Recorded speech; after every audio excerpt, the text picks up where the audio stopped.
തൃശൂർ നഗരത്തിലെ അനാശ്വാസ കേന്ദ്രത്തിൽ അതിഥി തൊഴിലാളി കൊല്ലപ്പെട്ട കേസിൽ മുഖ്യപ്രതി അറസ്റ്റിലായി. അസാം നൌഗാവ് സ്വദേശി നൂർ അലമാണ് പിടിയിലായത്. തൃശൂർ ഈസ്റ്റ് പോലീസ് അസമിലെത്തി സാഹസികമായാണ് പ്രതിയെ കസ്റ്റഡിയിലെടുത്തത്.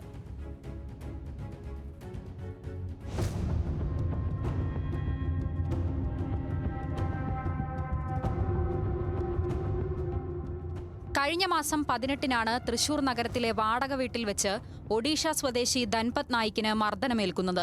തൃശൂർ മെഡിക്കൽ കോളേജിലെ 2 ദിവസത്തെ ചികിത്സയ്ക്ക് ശേഷം ഇയാൾ മരിച്ചു.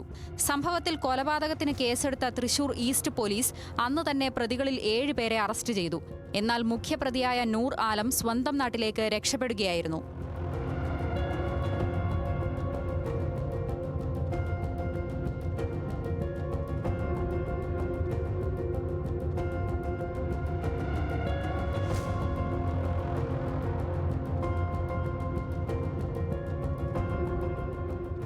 കേസിൽ അറസ്റ്റിലായവരെ ചോദ്യം ചെയ്തതിൽ നിന്ന് ലഭിച്ച വിവരങ്ങളാണ് പ്രതിയിലേക്കെത്താൻ പോലീസിനെ സഹായിച്ചത്.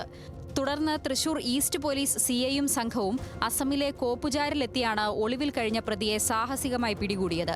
തൃശൂരിലെത്തിച്ച നൂർ ആലമിനെ കോടതിയിൽ ഹാജരാക്കി റിമാൻഡ് ചെയ്തതായി പോലീസ് അറിയിച്ചു.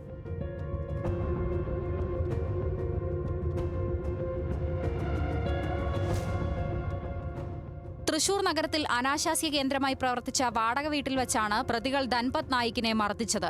പണത്തെ ചൊല്ലിയുണ്ടായ തർക്കത്തിൽ ധൻപത്തിനൊപ്പം ഇവിടെ എത്തിയ 2 സുഹൃത്തുക്കൾക്കും മർദ്ദനമേറ്റിരുന്നു.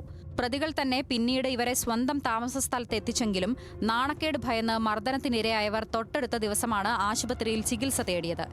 ന്യൂസ് മലയാളം, തൃശൂർ.